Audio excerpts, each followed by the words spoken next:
Good afternoon, ladies and gentlemen. We have 126 people on the call, and we have quite a tight schedule. So if it is okay, I'm going to kick off this webinar by welcoming everybody on the call and everyone who is yet to join. This is an industry webinar that will take all of you through the annual 2025 South African Renewable Energy Grid Survey results. As most of you are aware, ladies and gentlemen, this is the fourth iteration since its launch in 2022. Let me indicate that this is a joint initiative of the two industry bodies, the South African PV Industry Association, SAPVIA, and the South African Wind Energy Association, SAWEA, in collaboration with the National Transmission Company of South Africa. My name is Khathabile Melamo. I'm the CEO of SAPVIA. I think, ladies and gentlemen, it goes without saying that this has become a flagship industry activity, and we would like to truly appreciate all of our members who participated in this survey over the past couple of months. You played an instrumental role in the results that we will be seeing today, that will be shared for the first time. And I know it's a culmination of about a couple of months of work. And it was led by individuals which I wish to recognize here. The leads in each of the organization, starting with SAPVIA, the Grid Access Working Group led by Zaid, who will be facilitating this session, Mr. Zaid Vadwa. I'd like to recognize SAWEA under the leadership of Mr. Niveshan Govender. And then, of course, Ronald will be taking us through the results this afternoon from NTCSA.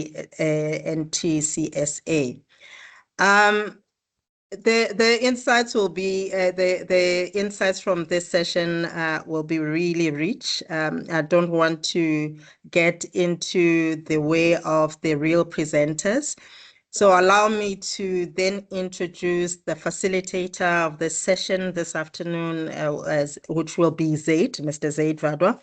And thereafter, he will introduce the next three speakers. There will be an opportunity to ask questions at a later stage in this webinar, and we will get to engage with most of you who wish to ask questions. There is a question and answer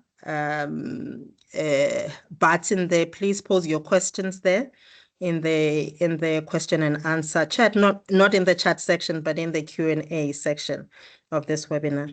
Without any further ado, Zaid, please come in to facilitate the session. Thank you, and thanks everybody for attending. Over to you, Zaid. Thank you, Dr. Malama. Appreciate it. Good afternoon, everybody, and a warm welcome to our industry stakeholders joining this webinar for the launch of the South African Renewable Energy Grid Survey 2025. Those of you who don't know, my name is Zaid Vauda. I am the chairman of the SAPVIA Grid Access Working Group, as well as lead the WSP Renewable Energy business for Africa. SAREGS was born out of necessity 4 years ago as a direct response to the challenges we as an industry experienced after the launch of RAIPP Round 5. The SAPVIA Grid Access Working Group saw a critical need for deeper, more structured cooperation between Eskom and industry, hence the creation of SAREGS. SAREGS is a comprehensive survey and database built on public contributions in cooperation with NTCSA. Since its inception, it has become a landmark strategic planning tool used by NTCSA as a key input into the transmission development plan. It is also relied upon by lenders, manufacturers, IPPs, contractors, investors to inform crucial technical and investment decisions. For the 2025 edition, we have significantly expanded the survey to capture the dynamic energy landscape in South Africa. Based on the evolving needs of industry, we introduced several new data points for this year's edition, including more detailed information on the rapidly evolving private sector wheeling market as well as trader sector, increased demand for dedicated BESS projects and hybrid facilities to better understand the future generation mix, gauge industry interests for ancillary services to support future grid stability and other potential programs. And finally, we delve deeper into demand for grid access at both the distribution and transmission substation level, providing a more complete picture of connection needs. These enhancements ensure that the SAREGS database remains the most forward-looking and relevant planning tool for our sector. SAREGS was built using sound data science principles. Contributions were vetted and verified by the NTCSA planning team to ensure the highest quality data integrity standards. As always, confidentiality is paramount, with only the NTCSA having access to confidential developer information. This year's survey ran from July to August 2025 for 6 weeks. The link to the final interactive Power BI dashboard of the results will be made available after this webinar, the link of which can be found in the chat and will also be distributed via SAPVIA's social media channels for easy access. The initiative is the result of immense dedication and hard work. A special and heartfelt thank you from my side to the SAREGS team, past and present, who assisted me, including Devet, Sentemba, Wendy, Zimkita, our CEOs, both at SAPVIA and SAWEA, our deputy chairs, Wayne, the entire SAPVIA Grid Access Working Group, Santosh, Victor, and everyone from SAWEA and other industry associations who supported us. Thank you. It was a lot of hard work. I must emphasize that these industry initiatives are run by volunteers and involve countless hours of work behind the scenes. To our survey contributors, thank you. Your input is the foundation of the dataset and provides a clear signal to Eskom on where and how our grid expansion should happen, helping to shape the future South African grid and unlock projects for everyone. For those of you who couldn't contribute to this year's cycle, we will run the survey again next year, and we strongly encourage participation from the public. Both members and non-members of SAPVIA and SAWEA are welcome to provide input. Anyone is welcome to contact the SAREGS team for further information on the results, as well as the survey. I'll now hand over to Ronald Marais, who scant needs an introduction, but he's the Senior Manager for the NTCSA Transmission and Grid Planning Unit, for a detailed presentation as well as a walkthrough of the public dashboard that will be available to the public. Following that, myself and Sentemba Nguni from SAPVIA will facilitate a 10-minute Q&A. Please put your questions in the Q&A chat box, and then we will draw from these to post to Ronald and the SAREGS team shortly afterwards. Thank you again for all your time today, and Ronald, I'm going to hand over to you. The floor is yours. Right, thank you very much. I'll just look. All right.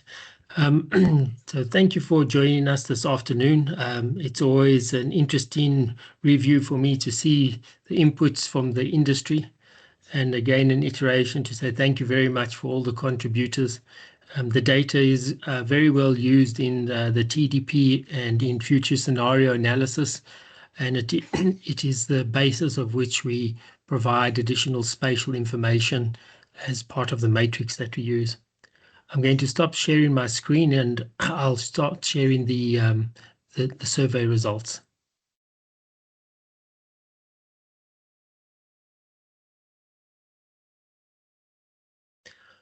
All right, the 2025 results are as follows. There's been a significant increase in contributions from 483 contributions last year to 673, a significant increase and extremely valuable. As we can see, a large input comes from the renewable associations. There's also additional contributors for others who are not members, as well as from Eskom Renewables and other developers as well. So a major thank you for participating and providing such insights. We see you have a contracted value, which is this is the connected value onto the grid or the MEC. And we see a significant increase from 24 to 25, from about 134 gigawatts interest to over 220 gigawatts in the 2025 survey. The installed capacity, which is the nameplate capacity, is even higher and has increased from 172 last year to 283 gigawatts, so a substantial increase. We see a dominance in PV increase. We see an increase in wind, and a significant increase in batteries. We also opened it for others like gas and so forth, but not much contributions. There are three types of projects that we identified. Type A, which is projects that have got EIAs and are ready to go. Type B, which are areas that have made submissions but have not got their full ability to execute the project. And type C is aspirations. And what you can see is from the type A, we see an increase from about 60 gigawatts to 72 gigawatts. Type B, about 32 to 45, and type C, a significant increase from 41 to 102 gigawatts. So not only has the near-term aspirations increased from last year, but we see a significant ambition for future projects significantly increasing. So where are these projects? You see that they are still dominantly in the Northern Cape, almost 49 gigawatts. Hydra Central follows, also with an increase. Free State also with an increase with 26. So nearly all of the provinces increase, except Gauteng, which slightly decreases, and a marginal increase for KwaZulu-Natal. We provide the definitions of each of the project types. You can go through that on the slide, but effectively what I stated, and the installed and the contract being the nameplate and what you want connected on the grid.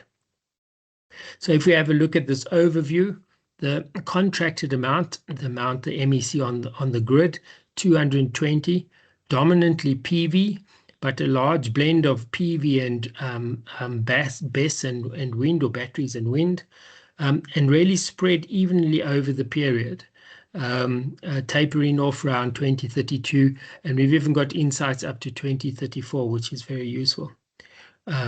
The installed, you'll see a lot in PV, wind and BESS. PV still dominates, and around about 40 gigawatts of interest over the window of the near term up to 2032, a significant amount. On the site as well, you can select in terms of projects A. So this shows you the near term projects and their breakdown. Type B, which will show you the projects that are imminent, and then type C, where we see the aspirations closer to the end of the period of when the installations will be. If we look at a breakdown of the technology, this can also be broken down into the different three categories. So what we see is PV dominates in the near term, with wind picking up around 2028, 2029, and batteries starting to build up significantly in the type A projects. By the time we hit type C, what we'll see is that the dominance is now in PV, wind and BESS, PV and BESS, wind and BESS. So a lot of battery projects coupled in onto the on the PV projects. And what we'll see in the near term is even this 59 gigawatts of total. In the near term, we've got 37 gigawatts of PV plant. And remembering that the daytime load hovers around after the batteries, after the rooftops have been taken off, around 20 to 24 gigawatts. This is significantly above the load capability to absorb this amount of generation.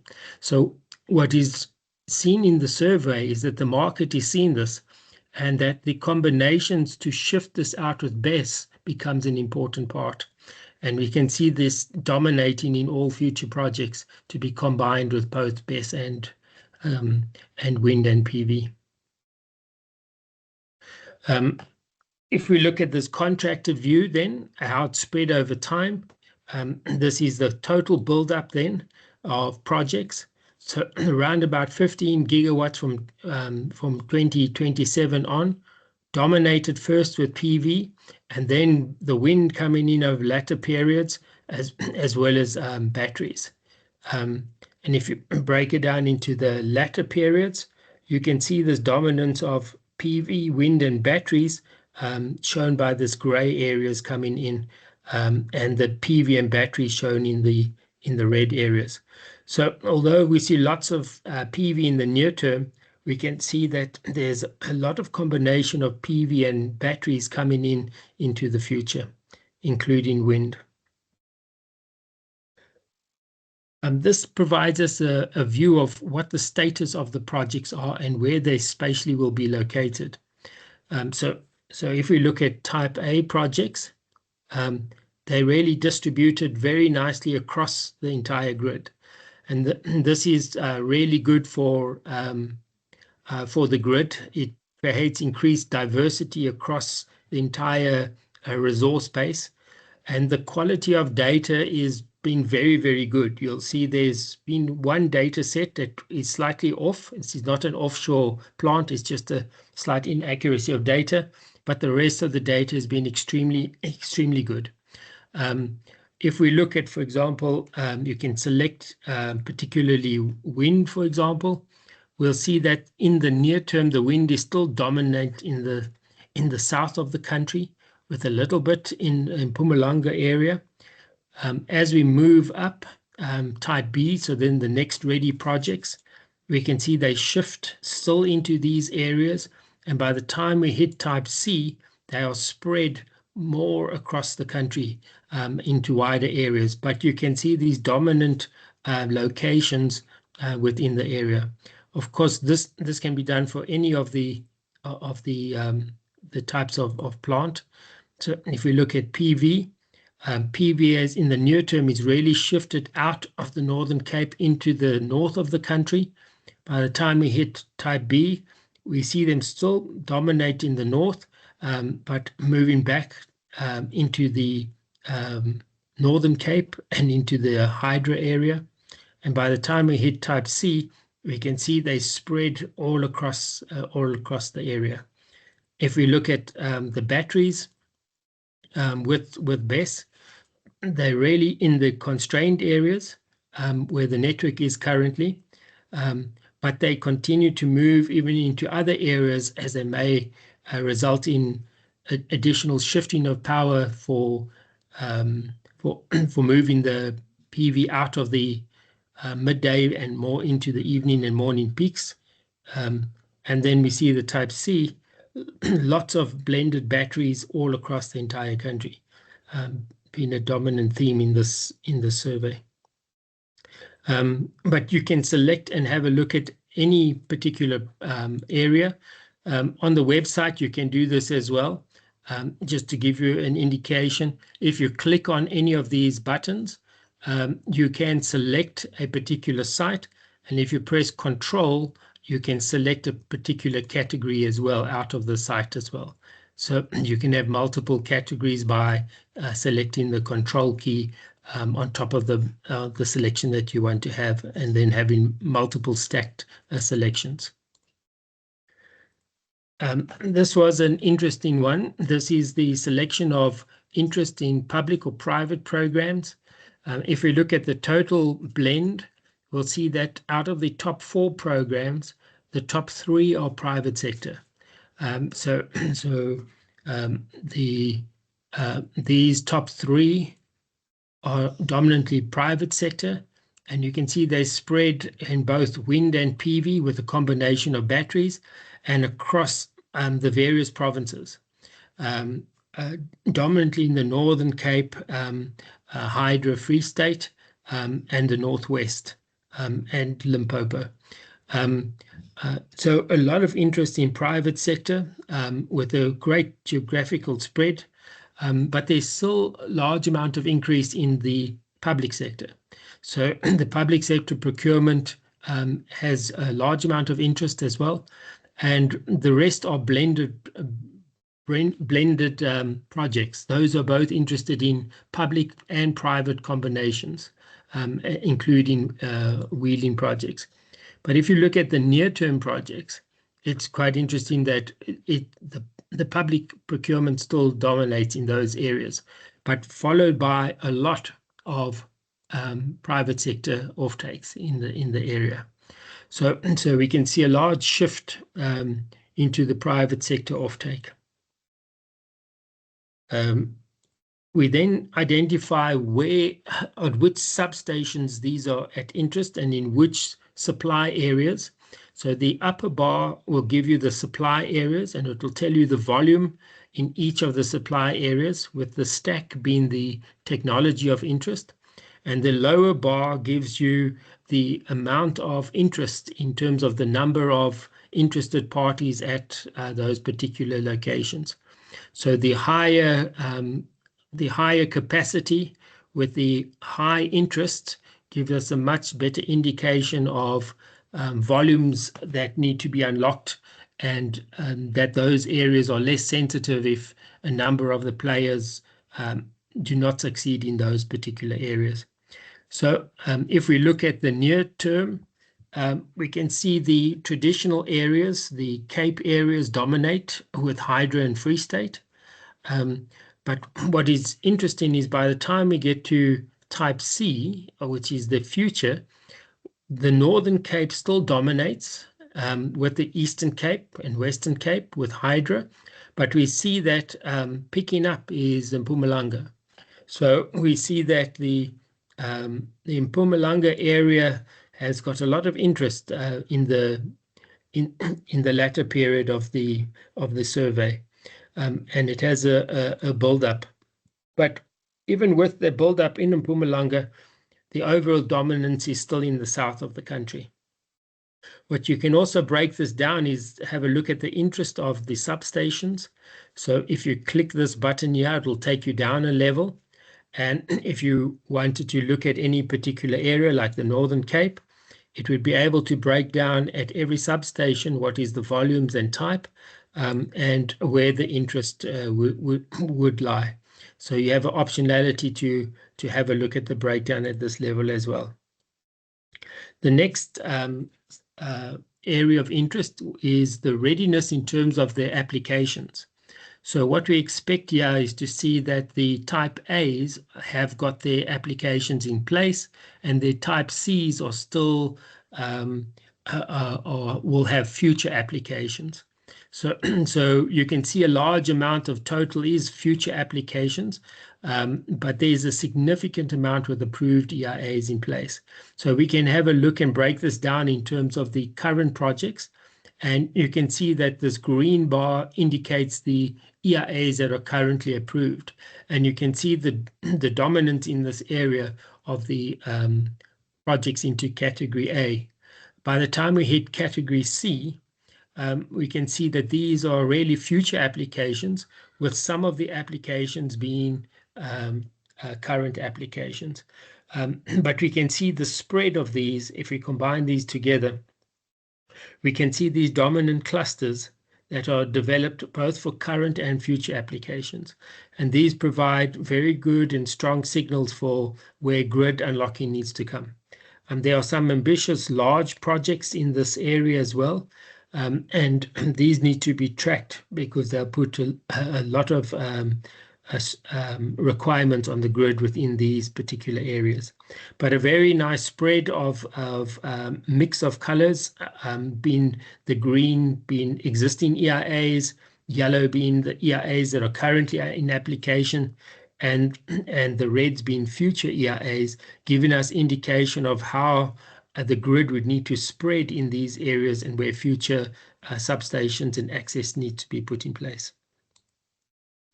This gives us a spread of the technologies across the spatial plane, and it also provides a temporal or a time-based spread of the different technologies. On this upper category, we can see the amount in any particular supply area, and we can see the percentage of distribution of the plant across the spectrum. So about 27% is PV. We see PV and batteries about 16%, and this is PV, batteries, and wind making up about 20%. So although we have a large PV, there's a large dominance of multiple technologies with batteries applied. And you can again break this down into the spatial locations for the different categories of projects. Early stages, PV dominant in the north, with some batteries largely located in the northern areas as well. And then by the time we get to C, almost 102 gigawatts, with the dominance of this of the wind and battery and PV dominating these areas.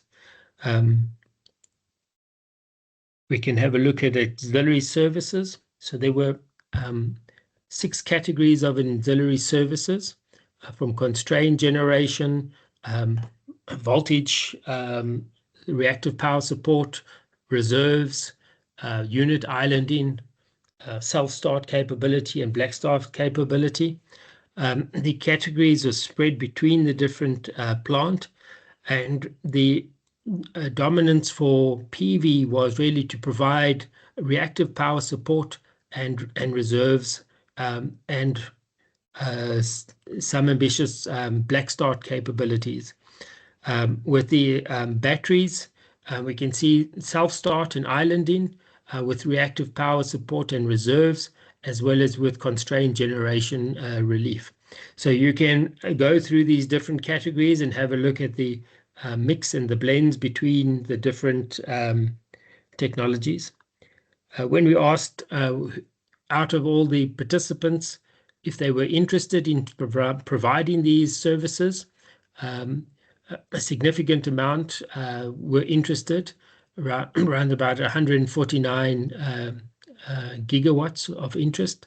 There are, however, some that aren't interested in terms of supplying ancillary services. So you can see PV, the split is almost half, where we have a battery component add to it. There's increased ancillary service participation of interest. And the breakdown can be seen for each of the categories, and for each of the different plant, you're able to break it down and have a look at the various types of categories of interest. So this is the sum of the participants who are interested in each of the categories, and this breaks it down into the spatial locations of where the interest might be found. In terms of batteries, a large feature in this survey, almost 82 gigawatts of interest, dominantly around about a 4-hour batteries, and there were 274 participants in the area. Although the standalone battery was about almost 13.5 gigawatts, the dominance was batteries combined with the other technologies. A significant amount of batteries combined with each of the plant, and you can see the geographical spread, largely in the Free State, 13 gigawatts of interest. Northern Cape come in second, about 12.5 gigawatts. The Hydra area, Northern Cape, and then in Mpumalanga. So all in the dominant areas where you can combine and where large constraints are. You can maximally utilize the grid through displacing the power, but also more importantly, you run out of load to supply all this energy, and the batteries help shift this across the various platforms. So a very interesting movement of the volume of batteries. And of course, this can be also split between the project types. So about 17 gigawatts of interest in the near term, and dominantly a combination with PV. So you can see the spread within the areas. In type B, we can see wind now increasing. So wind, PV, and batteries being dominant in terms of displacing the amount of energy within these areas. And then in type C, we can see these combinations spread across all the technologies and across all the areas. Now spread to the Eastern Cape, Hydra, Free State, Northern Cape, and Western Cape. So largely in the southern part of the area, we see the dominance of batteries. Another interesting part of the survey was the interest of connection to the grid. In the last survey, we saw about 90% wanting to be connected onto the transmission grid. And what we see is a much higher split being connected onto the distribution network.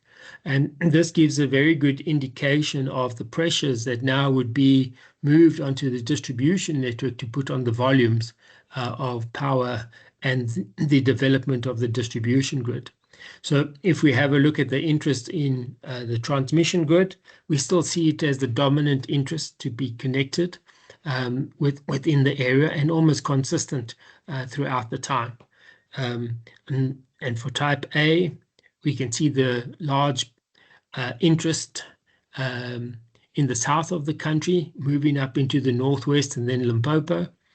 Then we have with type B. So the type B is still shifting it up to the north with a little bit in the south. And then by the time we hit type C, we can see the transmission requirement across the entire grid again. When we look at distribution, we can see again spread in the dominant areas as well. So these are underneath the transmission grids, but spread over wider areas as it would need to be collected, the renewables, and then moved to the transmission stations. So a large dominance and a large pressure in the near term on the distribution grid. If we look at type B, we can see spreading up to the north, Limpopo around the northwest, Mpumalanga, and down to the Cape areas in a lesser of an amount. And again, type C spread across the entire country. So large pressure on both the transmission and distribution grid. Some areas are still undecided in terms of where they would like to connect, but very low amounts in the municipal areas or multiple offtake points. So the dominance is really onto that main bulk carriers of distribution and transmission. The connections into the GCCA, so this is a spread. You can have a look then at any supply area. What are the substations? If you hover over it, will also tell you the capacities in these areas. So you can see at each of the substations, and then you can see at each of the substations what is the mix of plant and what are the volumes of plant in the different areas. And of course, you can break these down into the different categories as well. This is available for any of the different areas, and you can see the dominant areas where you can have pressure onto the substations and the mix of plant that you'll have. This is the second final slide. This is a similar picture, but it really just ranks all the substations as the entire country or in a particular area, and it ranks the volume of interest at each of these in terms of the number of participants.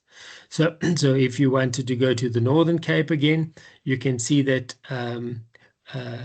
the large pressure at particular substations, and remembering that a substation can only take about 1,400 megawatts of generation capacity at the sub. We can see the pressures at each of these subs requiring multiple new substation injections if they all materialize at these particular areas. So it's a convenient way to have a look at where the pressure points are at the substations, what are the technologies providing that pressures, and if there's any diversity amongst these with any relief in terms of combining batteries at these sites to minimize these impacts and pressure points. So this enables you to work through any of the particular areas of interest. I think the entire survey is really a fantastic output, providing very good insights for planners and for the market to anticipate where the pressure points are going to be. And we'd just like to end by saying thank you very much to all the contributors. We know it's a lot of work to enter these surveys and time taken from your valuable development time, but it enriches our studies, and I think it enriches the common view of the volumes of interest in the country and the potential that is available. So thank you very much again for your valuable contributions, and we hope that you get value out of these insights as much as we do. Thank you very much. Thank you so much, Ronald. I really appreciate it. You've reserved us a lot of time for questions. So, ladies and gentlemen, please put your questions in the chat. We've also received some offline for those people who can't use the Q&A function. Ronald, you might need to present again, but we're going to go through myself and September, the questions as we see them in the chat from the bottom to the top, and as well as take some questions that are being sent to us on the side. I'll lead us off from the first one. Anonymous users asked, does the lack of PV developments around the Gauteng area indicate a lack of space available and the high cost of land? How does this correlate with data center developments in the area that are supposedly using PV as their main source of energy, possibly energy wheeling? And the second part to that was, secondly, how was the decline in energy supply in the Gauteng area? How was there a decline? I'm not sure of the question. Ronald, did you get that one? Okay, so I've got the decline one. Can you just repeat the first bit again? Does the lack of PV developments around the Gauteng area indicate the lack of space available and the high cost of land? It's a compound question. First one. Do you have any theories on that? Okay, yeah. I think there is greater complexity in acquiring large available sites. That's what it appears. And that the ability to acquire the space for the volumes of PV is easier outside of the areas. That's what it appears to be. And it is probably easier to do that and ship it into the area. I think there are also increased additional risks as you move into the more dense areas.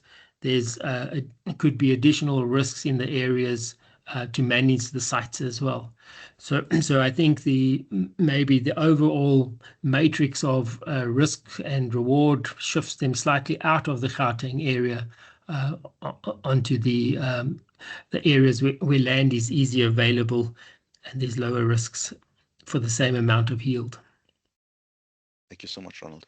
Ronald, a question which we may get a bit later, it's been posed elsewhere, is you touched upon the total quantum, I think 220 gigawatts of projects in pipeline, but you just mentioned the total demand in South Africa on the grid.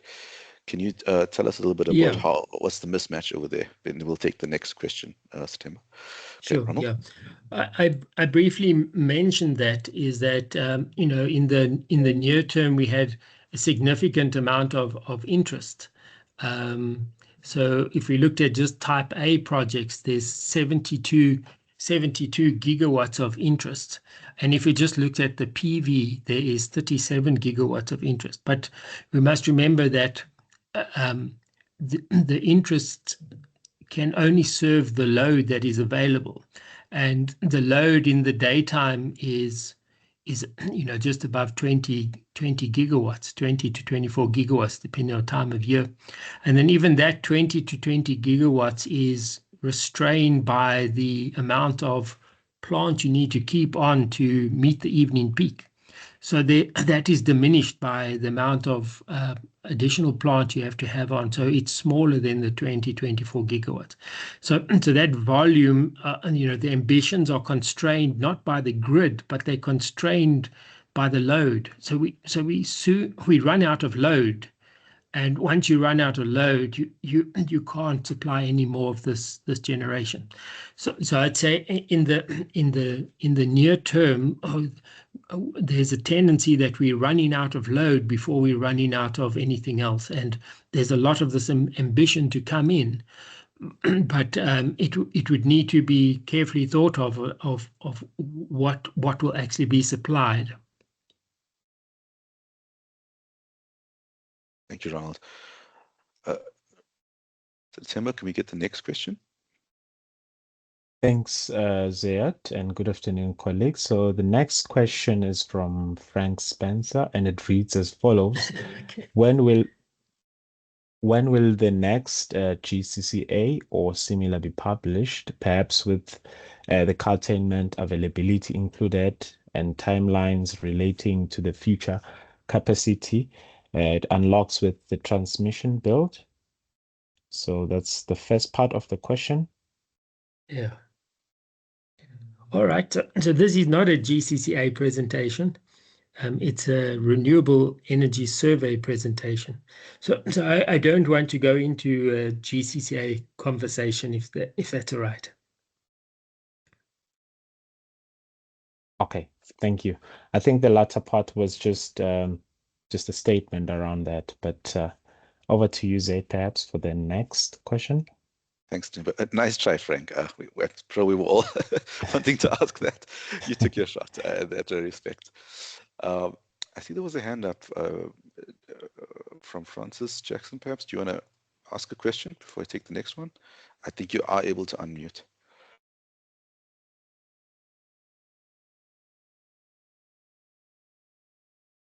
I'll give you mic access. No question from me, thanks. Okay, perhaps it is an errant hand. Okay. The next question then comes from another anonymous user, Ronald. It says, just to clarify, there's 220 gigawatts of contracted capacity. Please unpack what contracted means. Right, sure. So the idea is that when we look at the contracted capacity, it's about what people want to contract onto the grid.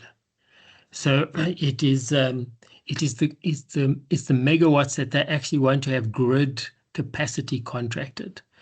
So for example, you might have a plant that says, look, I want to have 100 megawatts of grid capacity, but behind that they might be putting on 150 megawatts of PV and 100 megawatts of wind, and then having a 100 megawatt battery, and they will blend the three technologies so that they maximize the 100 megawatts of grid capacity.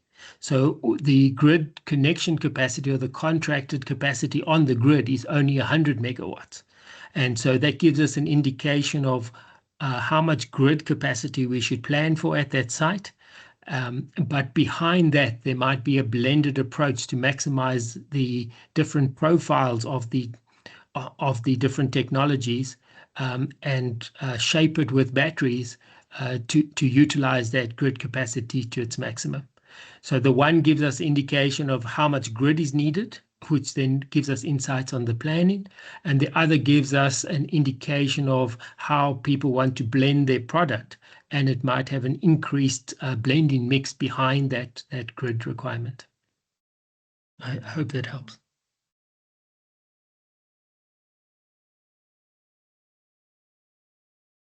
Thank you, Ronald.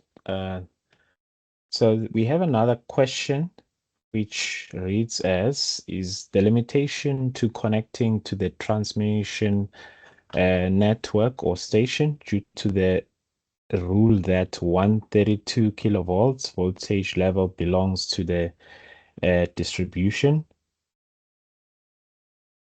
No, I think the question there was that they can, nearly all renewables that we have are connected on 132 kV or lower. That's not necessarily the case. You could connect directly with with their own transformer, but generally the renewables are spread over wide areas. So people can choose to have their direct connections onto the transmission substation, even though that is with 132 kV, or they might have an existing distribution network in the area, and then they will connect via those areas which may require some strengthening. So the indication here was almost, people who want to directly connect through their own construction of new plant onto the grid or directly onto the transmission, compared to those who will find themselves slightly deeper into the network, but there is existing networks, or there is networks that they see that we just need to be enhanced to connect to the network, and those distribution networks are already connected to the transmission grid. So I think it's that distinction between the two. Thanks, Ronald. That's helpful to know. The next one's a really good question from Karen. How are the results informing the infrastructure selected for the procurement under ITP? Considering the number of projects in Hydra, can one expect ITP round 2 to build capacity in that area as an example? Well, no, the IT. So the question is, where do ITP programs come from? And they come from the TDP. And so the TDP looks at the aggregated impact of the renewables. And this survey then feeds into the inputs of what informs the TDP. So the survey breaks down then the IRP provides us with a guide or guideline of what volumes are coming. The renewable survey provides us the spatial locations where they're coming. And then the TDP integrates the volumes and the dispatch of all of these plants to see where the grid would be connected. And ITPs are then a subset of the execution arm of the TDP. So these don't drive necessarily the ITP program. The ITP program is driven by the cumulative impacts on the grid through the TDP, and it would be selected as an execution option out of or investment option out of the TDP. So there's no direct link to this survey. You really have to look at it through the TDP, and that this survey informs the assumption set that drives it. But yes, in the TDP, you'll see that between on the Cape Corridor, which is that central corridor of the Cape Corridor, there is increased strengthening along that corridor, but it is all detailed in the TDP. And what we see from this survey is those dominant areas. So you'll see that there are, in the TDP, there are 3 major corridors eventually. So it's a central Cape Corridor, the one that we currently have 765. And then along the outer ends, this corridor gets congested. And you can see from the volumes in the area, everything feeds into these corridors. So to alleviate these corridors and to create capacity for the Northern Cape and Northwest, there's another 765 kV corridor coming at the upper end, and at the lower coastal end to pick up the renewables along from almost from Hydra side through the Eastern Cape into the large load center of KZN, one on the southern area. And those 2 corridors are used to remove the congestion on the central corridor. So as you put those in, they naturally create space on the central corridor as well. So it's not just that you have a lot of volume in the central corridor, so you keep building the central corridor. You're actually building additional corridors to decongest the central corridor, and that creates natural capacity as well as creating capacity for other remote areas. Thanks, Ronald. And we have another one from David again. It says, have off-taker agreements shown a shift towards data center, or we have the mix in off-takers being similar to the ones in the previous survey? We would not be able to know that level of detail from this survey, but data centers are large loads, very large loads, and they rapidly develop. And they also require large amount of energy. So there's likely to be high appetite for developers to seek contracts like that. Thanks, Ronald. The next 2 questions are actually similar, so I'm going to combine them. Saluja and Matthew have asked about the link to the interactive dashboard. And then Matthew asks, is it at the NTC website? The answer to both is yes. The NTCSA website and the link there will be updated today, right, Ronald? If not tomorrow morning. the data set will be available Yes. to everyone online. Maybe what I can do is I can show you where to find it. It's not up at the moment, but it will be up later this afternoon. So let me share my screen again, and then I can just show you where to find it. All right, so you'll go on to NTCSA. Okay, you can just Google it, and you'll find NTCSA. Okay, this would be the page. Then if you come to the page, you'll come to this item here that says business model and operations. And under business here, you'll be able to find the TDP, which you spoke of, system reports, the GCCA, and then over here, you'll see there is the renewable survey. So on the renewable survey, these are the previous ones, and then this was last year's interactive one. So over here, you'll be able to select, as you can see, any of the different filters that you want.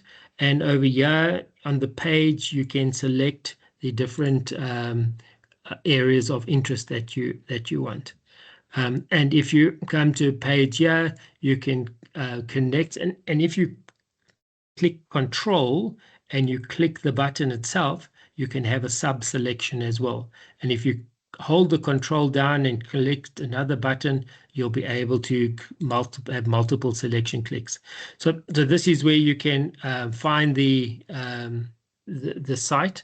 And by this afternoon, what you'll find is that, let's just go back here, business website, will come back here, is that this one would have moved into a 2024 one, and you'd have the new interactive one available on the site here.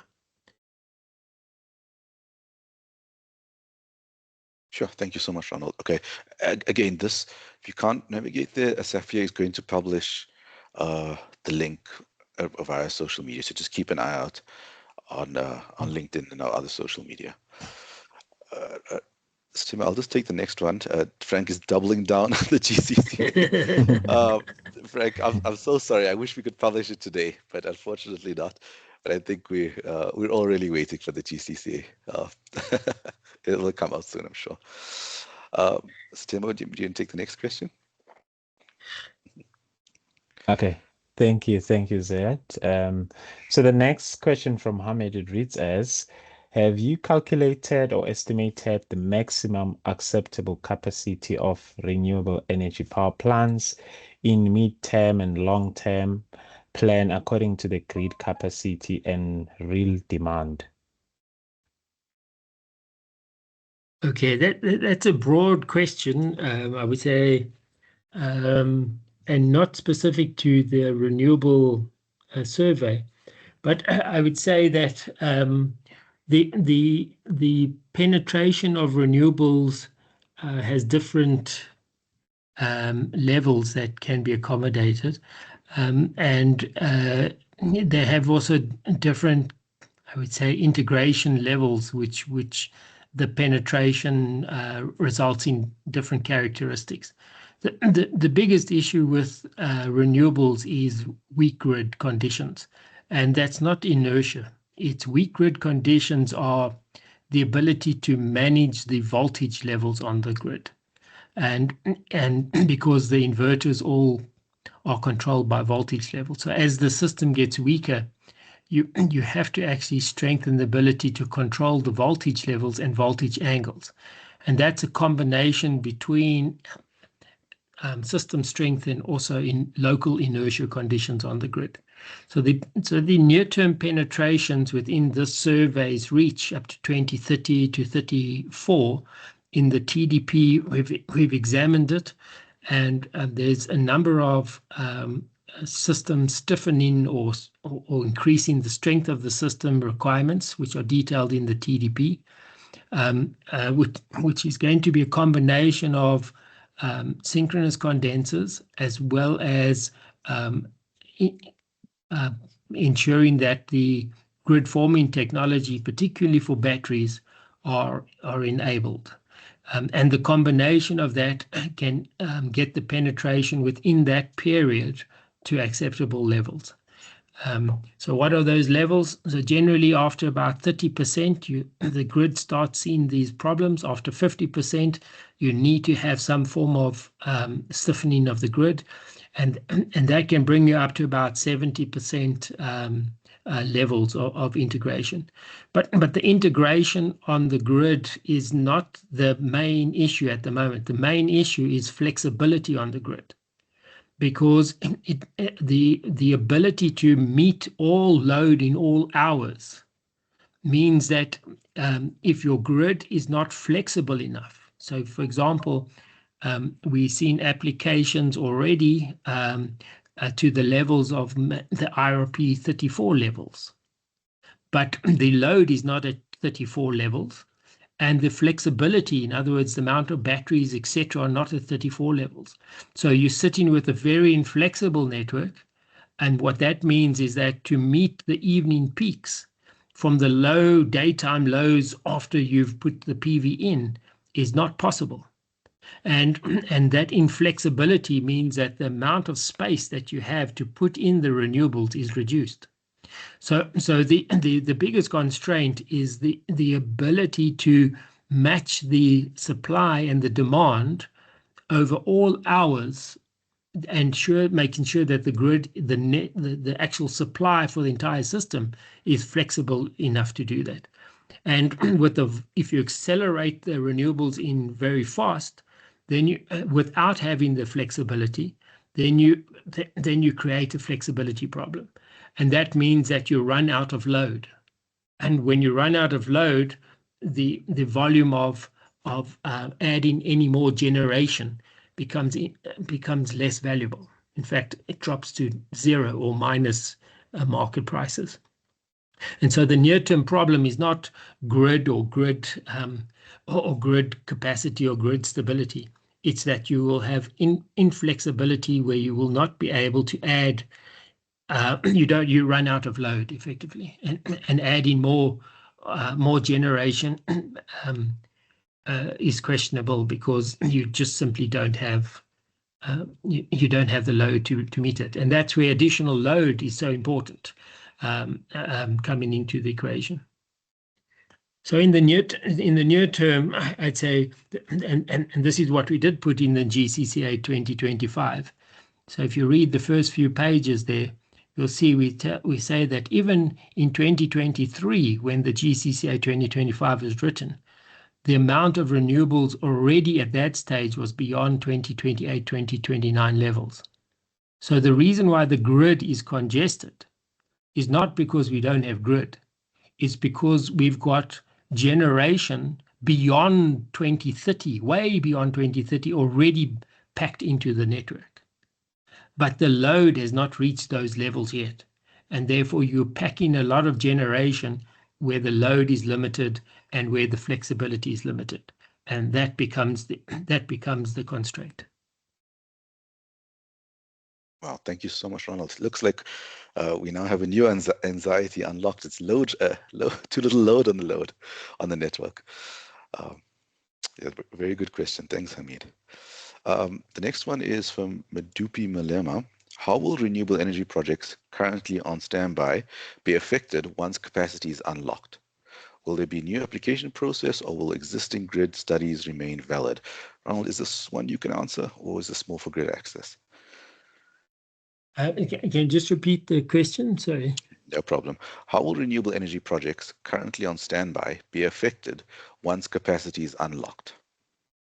What capacity? Yeah. Well, when capacity is unlocked, so standby seems to be the question. What is standby? Is there a definition for standby? And the idea is that when grid capacity is unlocked, it gets unlocked for everybody, and applicants need to apply. And the process to select who is most ready is the process to. So you follow the current process, and the current process is followed, is opened when capacity is available. Thank you, Ronald. So the next one is from Wabi. It reads as, are we seeing reduced approval lead times in the grid connection or grid access application process for generators on the Eskom network? Yeah, I'm not sure how that relates to the survey. Can they please explain so I can answer it? Perhaps they can elaborate how that relates to the survey, then I can provide an adequate answer. Okay. Maybe unmute Moabe, 2 seconds. But perhaps this is a question more for our colleagues at Grid Access, Ronald, on lead times. Maybe I wasn't sure if they wanted to, related to the survey. But if the question in itself, I would say, is if those type of things are not part of the survey. So the survey is not focused on process issues. It's focused on where people want to connect to the grid. The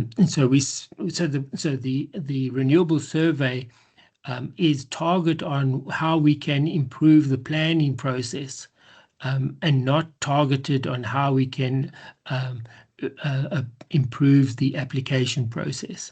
That's not the mandate of this of the survey, and a survey that should look at that would go through the grid access unit. But there could have been interest to see if, where I was coming from is that maybe they wanted to look at the volumes of increased interest in types A, B, or C. Are those interests and these high volumes an indicator of that? I thought maybe they might have referred to it in that sense, coming back to the renewable survey. So in other words, the volumes of interest have significantly increased, and maybe that process is are driving up confidence that they see increased volumes, because those processes, although sometimes difficult, are seen to be something that can easily be overcome, and that's why these volumes in each of the categories have increased. Sure, Ronald, I might disagree with you a little bit on that. I think there's still some challenges. That's why I wanted clarity. I don't know, and that's why I'm asking. But my content is that that is not the purpose of the survey, to have a look at grid access or connection efficiencies or complications. I think that's out of the scope of this. Out of the scope of the survey. Definitely. Colleagues, I'll take a moment here. During the survey, there was an open question where you were allowed to type a limited number of input directly to Ronald, and he did distribute it to other grid, other parts of Eskom and NTCSA. But again, I think this was focused more on the planning, the transmission and distribution planning side, instead of the grid connection and grid access unit topics. The next one's a good question, Ronald. It's Matthew is asking, how should we use the forecasts considering it is so over the constraints? So I think what advice would you give to, or how would you interpret this, Ronald? He's got a lot of potential grid applications in the pipeline, near term, medium term, and long term. How would you consider these constraints? Yeah. Which constraints are those? Sorry. I don't know. He doesn't mention, but the constraints mentioned today, maybe on the load you mentioned, was it upcoming constraints? All right. Yeah. And maybe others. I don't want to speak for the question. Yeah. Matthew. Yeah. So the So I think the I think there are a number of constraints. I think the amount of load, the speed of implementation, the amount of flexibility on the system, etc. These things all will fit into a market or into the outcomes of supplying the load, and of course also sensitive to the price. If you accelerate and don't get the learning curves, you also increase price levels as well. So there's a delicate balance between the volumes that can be invested and the ambitions. But I think it is good to see that the survey shows that there is huge amount of potential, and that potential also gives a good indication that there is a potential for stimulated demand. From being in a short supply, we now might be in an oversupply, or at least we've got a large volume of interest to be able to supply. And as long as the volumes and prices remain extremely competitive, this might drive up the load. And driving up the load means that we can add more. So I think a key limiting factor is you can only supply as much as load as you have, and you can only be as flexible as what the flexibility you put in the network. But the potential to grow the economy and grow the demand is there, and that's a good indication. And it also gives great insights that that the way that we need to plan the grid and create access should streamline and make that easy, so that we can realize those growth factors in the country as fast as possible. Yeah. Thank you, Ronald. I think the next question is slightly related to the one. It's from Ryan, and it reads as, does the NTCSA supplement this SAREGS data with other renewable energy market inputs, such as stakeholder discussions for the TDP? And Yes. he goes further by saying there may be a chicken and egg scenarios whereby project developers are very interested in an area but stay away because of lack of grid connection capacity, which may obviously reflect as less interest, as shown in these survey results. Yes, I agree. So yes, we don't just take this into account. There are many data sets that we take into account. These include this renewable survey. They include other data sets of the applications that we receive, both budget quotes as well as cost estimate letters. They also include the data sets from the IPP office. There are other studies that we use for economic areas of where we see the cost of the plant, environmental constraints, as well as profiles. So one of the things is that if you have too many common profiles, you lose diversity, and the diversity then actually becomes a constraint or congestion in those particular hours. So over time, you want to see an increased diverse profiles across the grid. So we also look at the various different profiles, because the blended profile gives the most the reduced cost for the same amount of renewables installed. So there are many different inputs, I'd say, that we take into the TDP. And also in the renewable survey, we hope that in the category C, that people use that as a indication of where they would like to go, even though there may not be grid, as an insight in terms of those capacities to unlock. Sure, thanks, Ronald. I think that's the actual key there. It's about, this is a good way to tell Eskom where you want the grid in the long term. I mean, yeah, SAREGS is not the only data point. I'm sure Ronald has a lot going on in the background to inform the TDP. I'm going to take a question from Karen. We're going to wrap up by on top of the hour, but we'll keep going with a few more questions. Question from Karen De Bruin. If I may indulge in a question slightly outside the scope of the study, but would appreciate some clarification on the statement made around grid constraints, in some cases existing as a result of insufficient load. Yes. you want to quickly touch on that? And there's the next questions around CELs. Yes. So the key there is that you can only supply as much generation as there is load.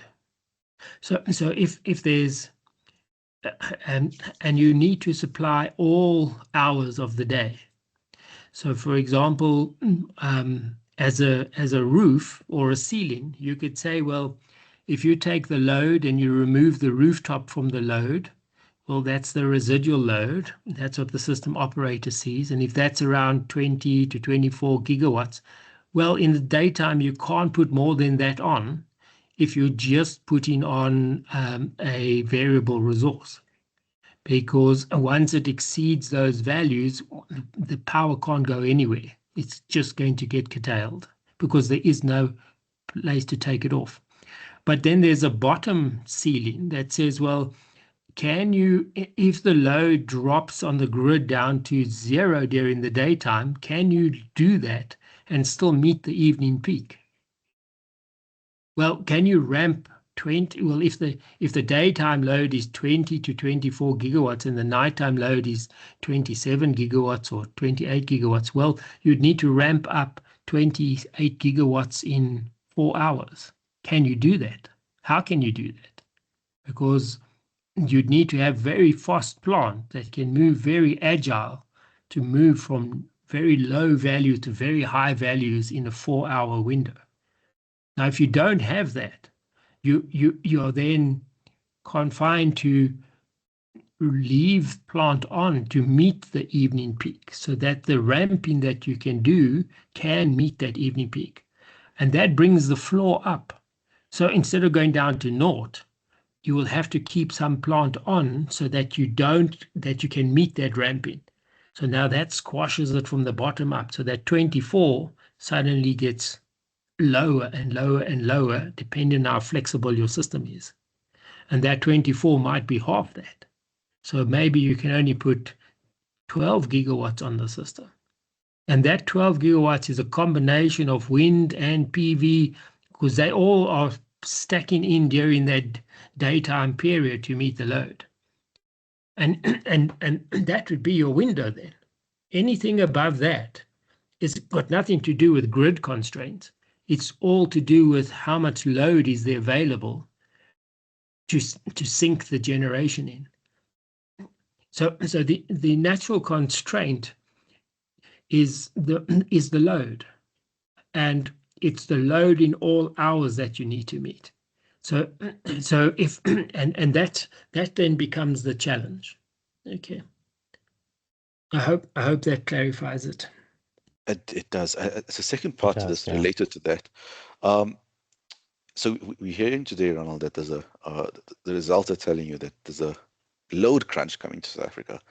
So Karan's next part of the question was, right, are there any CELs being issued with constraint dates dependent on additional load, or CELs only issued where the dependencies are based on grid build-out? Can you elaborate on which reason load is a constraint if it's region specific? Yeah. Well, the load is not. I mean, the supply to the load is of no interest to the grid connection. In terms of that's the risk that the person connecting to the grid will take. If there is no market for your product, is the fact that you want to connect is up to you. So the grid connection will say, okay, if you want to connect so much, we'll test the grid and make sure that it's stable to take that amount. But do you have a customer that you're going to supply?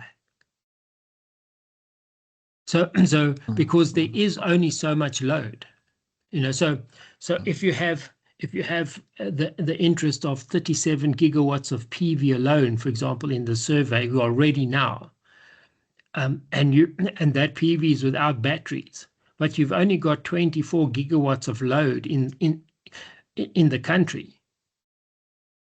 Well, you've got a ceiling. And if you have less flexibility, well, that ceiling has got a floor.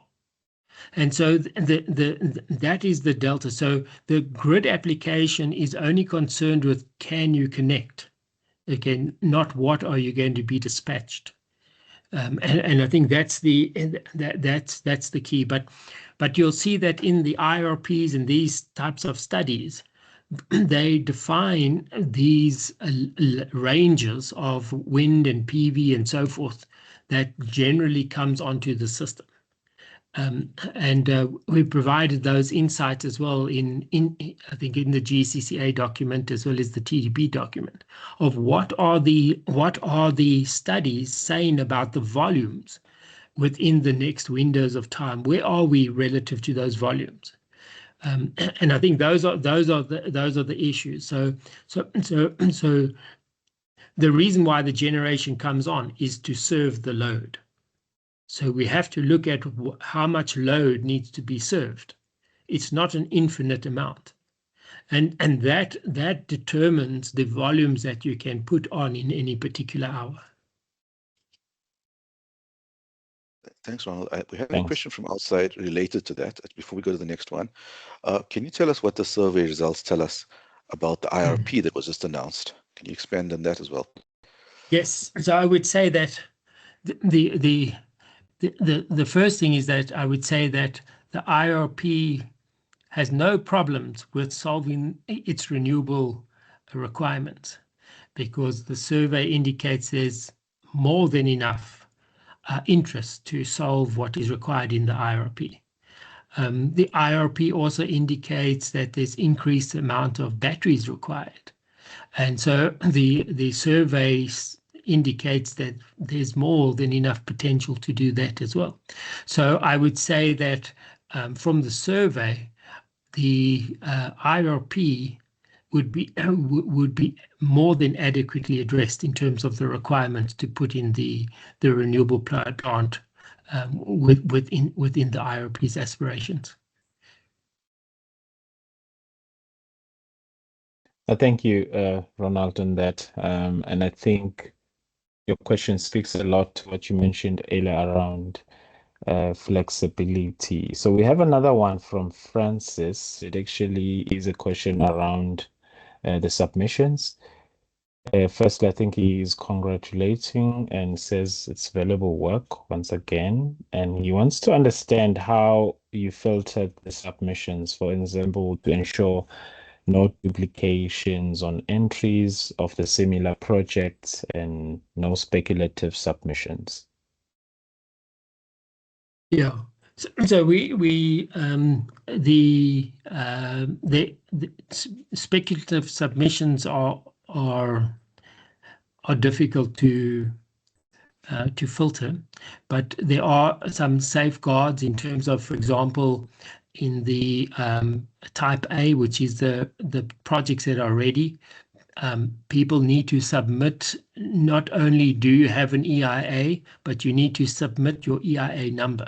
So we don't publish those things, but in the survey itself, we actually test that, you know, are they at these positions? So some of the stuff is speculation, and we are happy for it to be speculation, particularly in the type C projects, because we would like to see where they would like to go into the future. But in the type A projects, I think there is a greater criteria to fit into type A. And then when we do the spatial analysis, you can often see if plants are duplicated by amassing them in similar areas from similar project developers. So we have the data where we can see who is developing and the volumes and where they are, and that can provide some insights is if there is any duplications or not.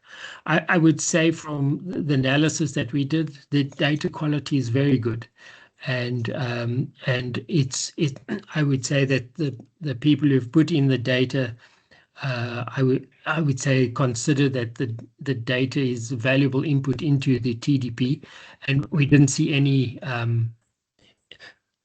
huge areas for concern. Yeah. Thanks, Ronald. We're going to wrap up, so I think this will be the last question before we hand over to SAWEA CEO, just to close us up. I'm going to take this one from the chat. There are people who accidentally posted in the wrong place. But it's valuable questions anyway. Why are we seeing wind projects coming in the Mpumalanga region and less in the KZN region? Any particular reason for this? It's a good question. Any theories, Ronald? Yeah. So the both areas have got wind resources, and both areas' wind resources are quite good. Not as good as the wind in the south. They tend to be at higher hub heights, and they cost a bit more. But there are also a number of local constraining conditions. In Mpumalanga, there's soil issues and so forth, underground or ground stability and so forth. So there's also mining rights and a number of issues around the area. But in KZN, it's complex because KZN has got a lot of environmental constraints. There's a lot of species and requirements. So if you look at the negative mapping of the CSR data, you'll see that environmentally it is almost blacked out. So it is a very complex area to get environmental approvals, as well as the terrain is very complex in that area. So I think the idea is that it's not that there isn't, but it is just more complicated in those areas to acquire, to get your wind projects to bankability compared to other areas. So it appears as that as developers first seek out the easier areas, then coming into that complex environment. But it's mainly environmental issues and terrain issues. Thank you, Ronald. To those of you who put questions in chat, thank you. I don't think we were able to get to everybody. Santosh, Gregory, and there's a few more in the chat, but we want to stick to our agenda. So that'll bring an end to the Q&A session. Thank you so much, Ronald. No problem. Naveshan, may I hand over to you? Or any closing remarks before we hand over to Naveshan to close us up? Yeah, just thank you for everybody for attending. Thank you also for the Homer comic, going into the bush. It's quite humorous. Thanks. Thank you, Ronald.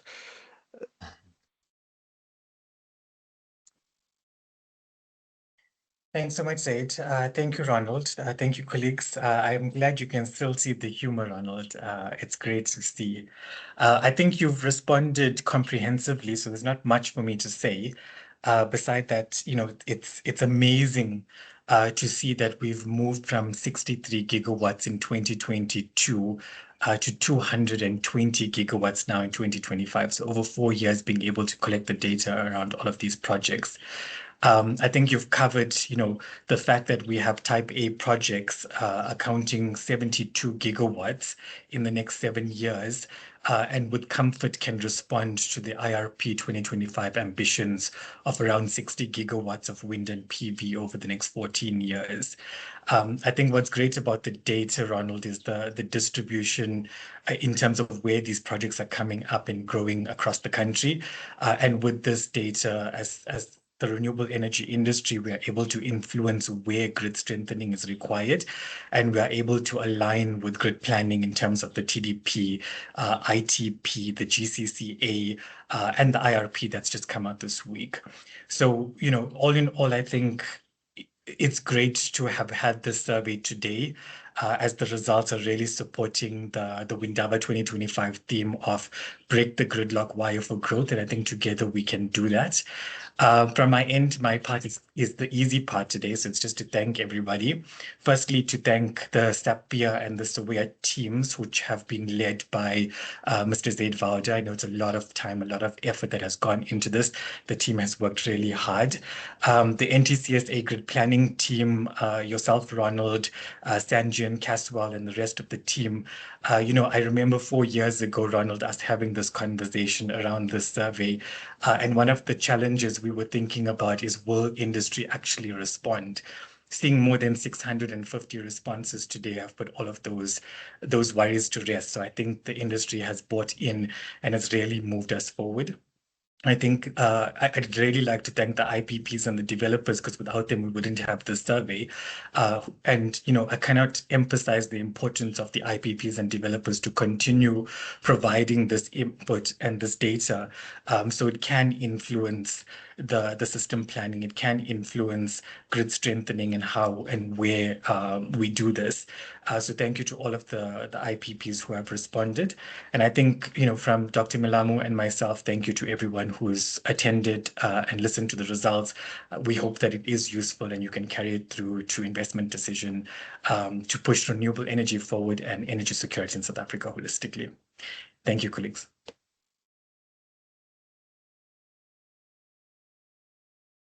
Thank you. Thank you, CE.